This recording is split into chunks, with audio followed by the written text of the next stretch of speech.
Okay. Hey, JD, how you doing? Hey B, long time. Yeah.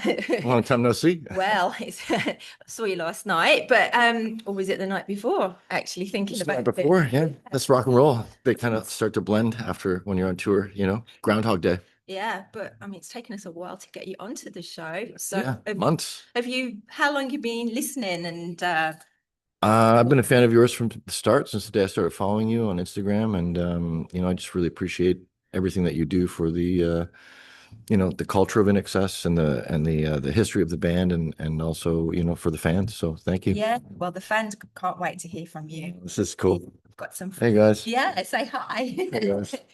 We have some questions. Sure. It's about 5 questions from some of the Uber fans that have been.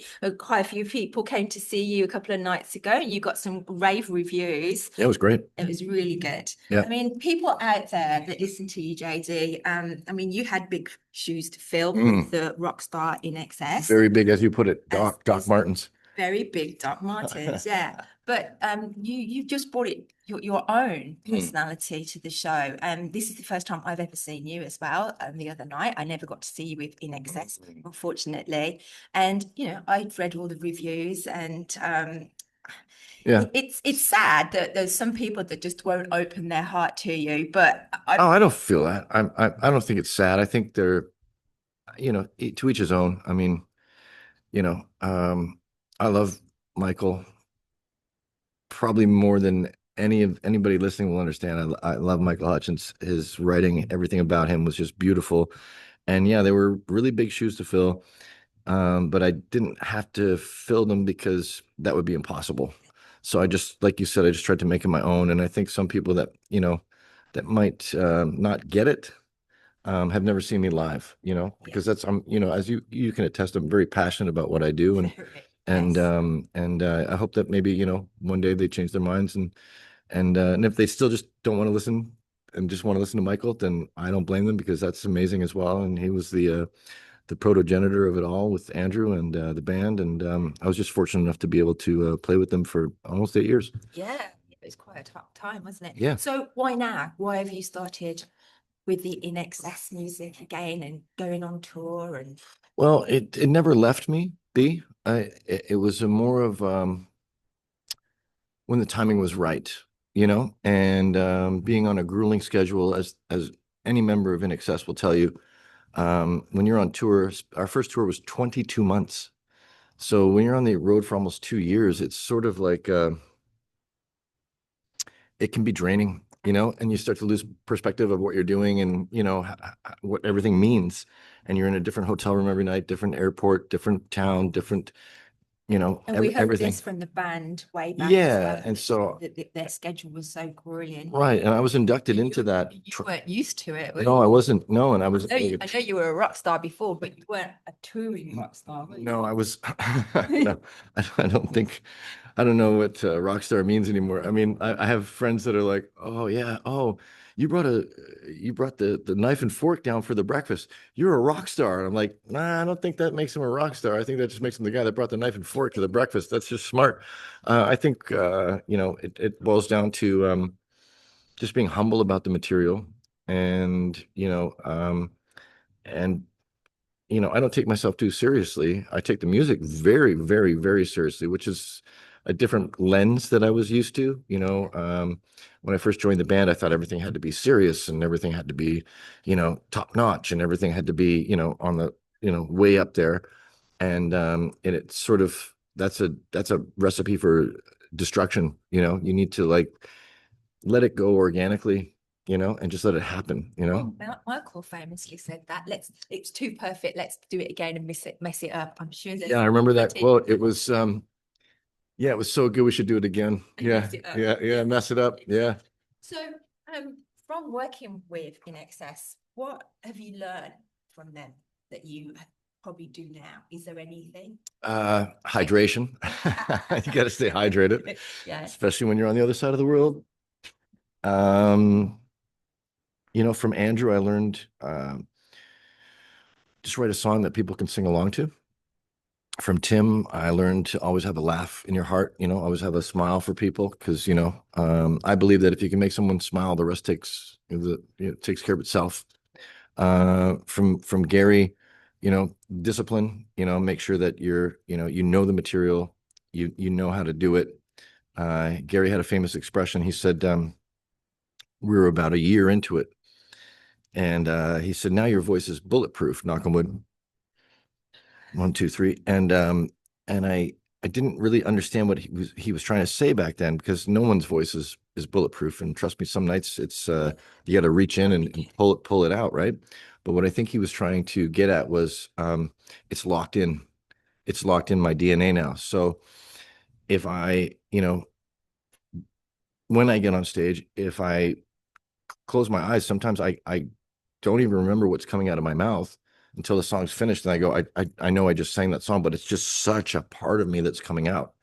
From John, I learned how to have a good time and stay in time, because John is one of the world's greatest drummers ever. And from Kirk, I just learned how to be more of a human being than I was, because he's such a down-to-earth guy, and he's really like the daddy of the band. Yeah, the glue that holds everybody together. Yeah, so all those. Yeah, just recently was in Manly Beach, and Kirk and I had lunch with his beautiful wife Lane Beachley, and it was fantastic. It was nice to get back together. I hadn't seen him in 14 years, but we both said it's like no time has passed, and that's what happens when you're in a band and you tour the world. You can't help but be connected to that person. Getting the honor of being able to have the opportunity to co-write Pretty Vegas with Andrew, and it being the band's highest debut single. That kind of history, like Kirk said, he's like, you have DNA in this band, I have writing in this band, and I have a mixture within this band, through the highs and lows. And we were on a very big rocket ship after the TV show, and it was nice to see him. It was super nice to see Lane, and I'm sitting there at shout out to Felon Seafood, Manly Beach, beautiful. Oh, yeah. And I'm sitting there with two of the most accomplished people in their fields, like Lane Beachley, 8-time world champion surfer, and then Kirk Pengilly from INXS. I felt that I was feeling the love. Yeah, Icons. I was feeling the love. Love you, Kirk. Love you, Lane. Happy anniversary yesterday. Is it their anniversary today? Yeah. Oh, I should have known that. So what was I going to ask you then? Out of my head. When you were trying to grab my junk? I don't need to bring that up all night. So, okay, now you've got to tell you. Okay, how did it go? It was your fault anyway. It was my fault. I had a zipper malfunction, and B was kind enough while I was performing to help me adjust the malfunction. And no, she was kind of doing it right from the audience, like that, sort of like that. What's a girl supposed to do? What's a girl supposed to do? Okay, well, let me have a look. You also played a couple of your own songs. Yes. Yes. So you've been songwriting for yourself in a country manner, I would say.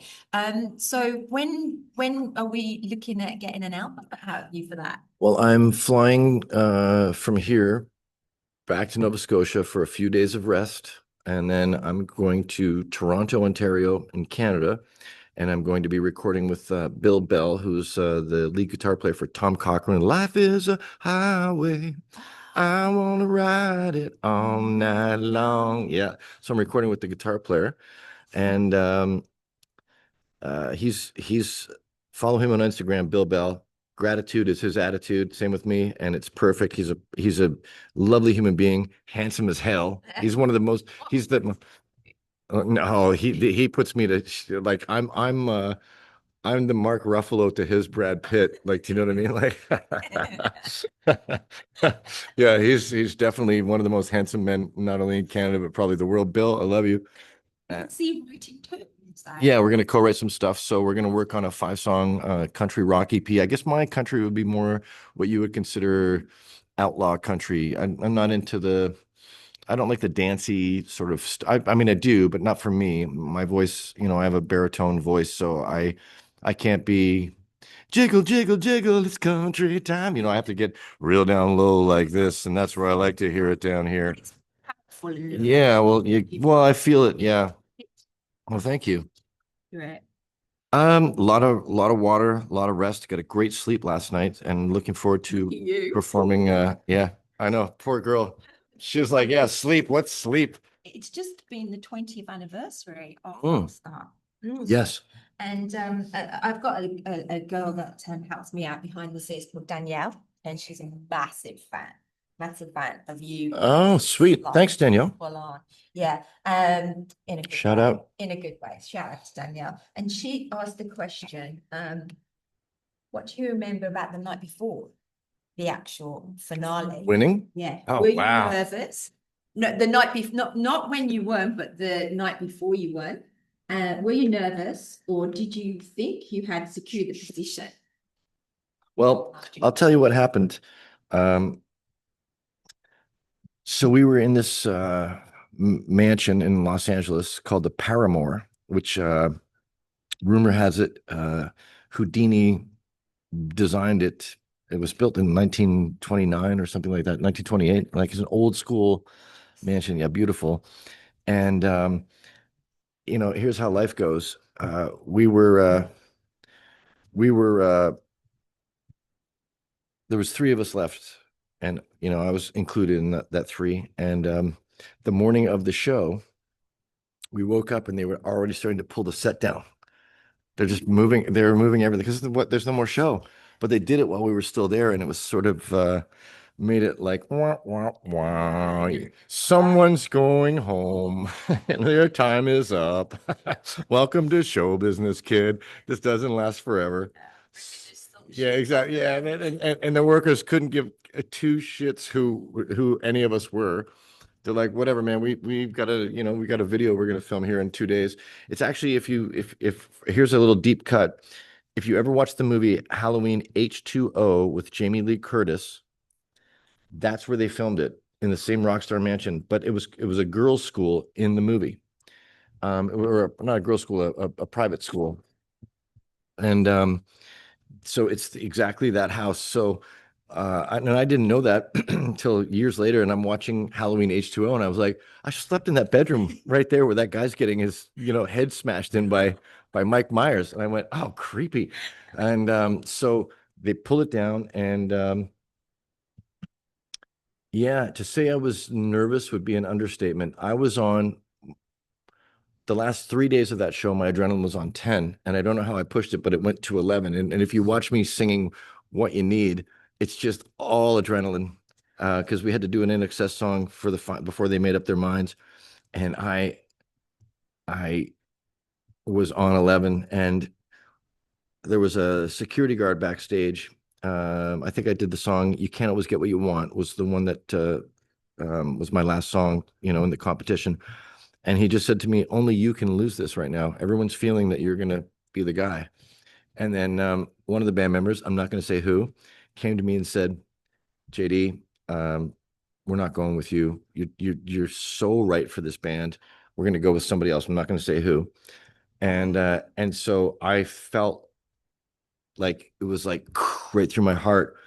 And I had a choice. I could either go out there and be because I still have one more song to sing. You can't always get what you want. But I went, you know what? I've enjoyed this ride. This is an immense opportunity. And I got to meet the band of my dreams, my idols who I had on my wall as a child. I got to meet them. They didn't disappoint me. They never have. They're great guys, all of them. And then Tim said the famous, JD, you all right for INXS. Yeah. And that changed my life forever. Yeah, it was. Yeah, it was. Thing is, you didn't know you. No, well, I thought it was. I didn't know they were going to do it. Yeah, and they did it to. They did it so. Yeah, no, I didn't say that. Yeah, a little bit cheeky. Cheeky, Yeah. but I suppose it keeps you on your toes. Mhm. Well, imagine if I had thrown it away, then I wouldn't be right for the band because they're all professionals, right? First place. Just I heard it on the radio. I was, for a brief moment, maybe about 19 days, I was living out of my car with my dog, my little pug. I had a little black pug named Presley. You did. And I heard the advertisement on the radio, or advertisement on the radio, and I turned to him and I said, "I'm going to win this." And he looked at me because he's a pug and didn't say anything. But I said, "I'm going to win this." And then I got to LA, and it went from 55,000 people worldwide down to 500, down to 250, and then they brought the 250 or hundreds of people out to LA, and then they narrowed it down in that time to the 15 people that were going to be competing on the show. And I wasn't supposed to be one of the, so the band got to pick 5 people and the television show got to pick 10 people. This is what I've been told. So I don't know if it's actually accurate, but I was told by a couple of the producers of the show that, you were picked because we thought you'd be a laugh. Oh, really? Yeah, we thought you'd be a character. Yeah. Well, that, right?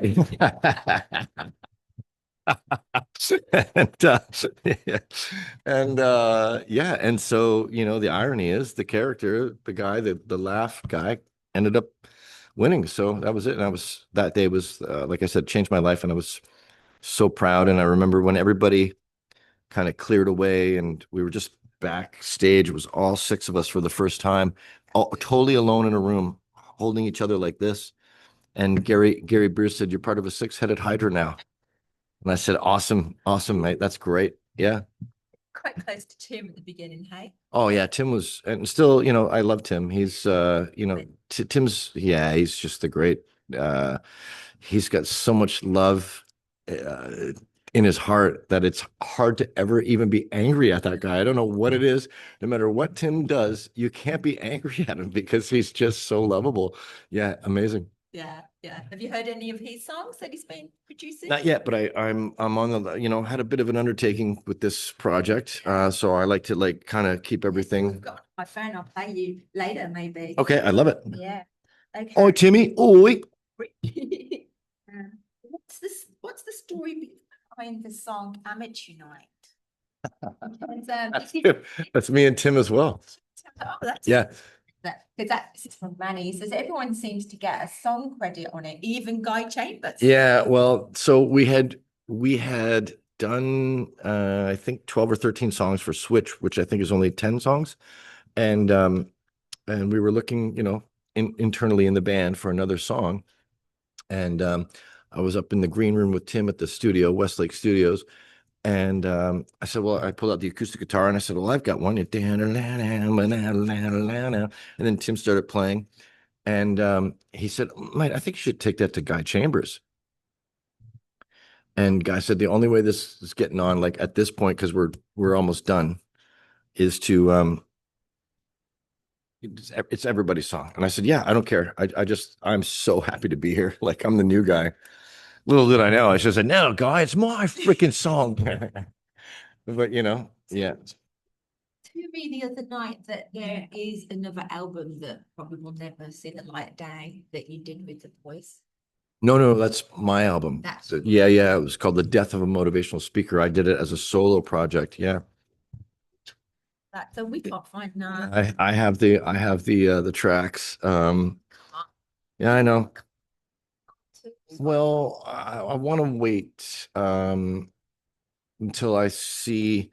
So I don't really, I grew up on country and rock, and The Death of a Motivational Speaker has that, but it also has some, I was trying to find myself. It was the first time I could spend money in a studio. Yeah, and some of it I can't. Yeah, and maybe not there anymore, because I did it 15 years ago, and just let me do it. Yeah, I've gladly sent it to you. Maybe we could feature one. Maybe we could do one, maybe I could release it through you, and we could do one every month, a new track every month. Here's the first track, here's the second track. The one that stands out to me, that you can actually find online, is called One More Day, and somebody's named it Election Day, but it's called One More Day, JD Fortune, and that's a track that's on there. And I did that with some really, hot players from Canada. They were all in big bands, and this was 2008, so we're going back 17 years old. So I just felt at one point it's been too long to release it. You know what I mean? It's like having an outfit that you've always wanted to wear, but you want to wait for the special occasion, but the occasion never came. And then finally you go, I don't even care if I go to that place anymore. So it doesn't fit.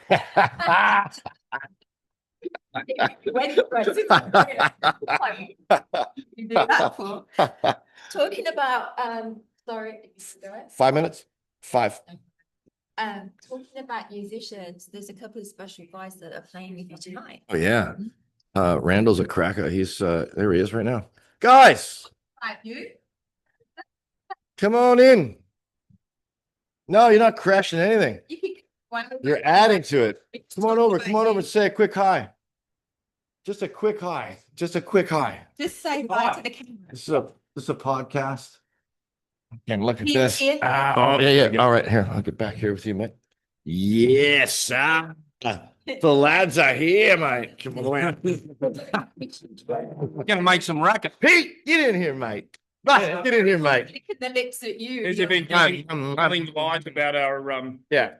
Tell look at this. This Here we go. This is what you're about to see, Australia. Thank you so much for having us. Yeah. This is gonna be amazing. We're gonna rip the roof off this place. Devil Devil inside. inside.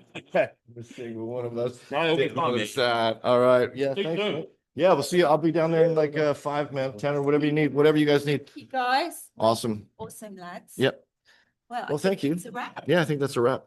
Awesome. Thank you. Thanks, Pete. Thank Oh. Yeah. You can adjust my fly anytime you'd like now. Now you have absolute permission to. Sorry, Hayden, don't mean to ruin your morning, but and Hayden, you don't have permission. Hayden, you don't have permission. Well, maybe a little bit, Mike. Maybe a little. You have permission, Mike. Thank you, JD. Thanks, Pete.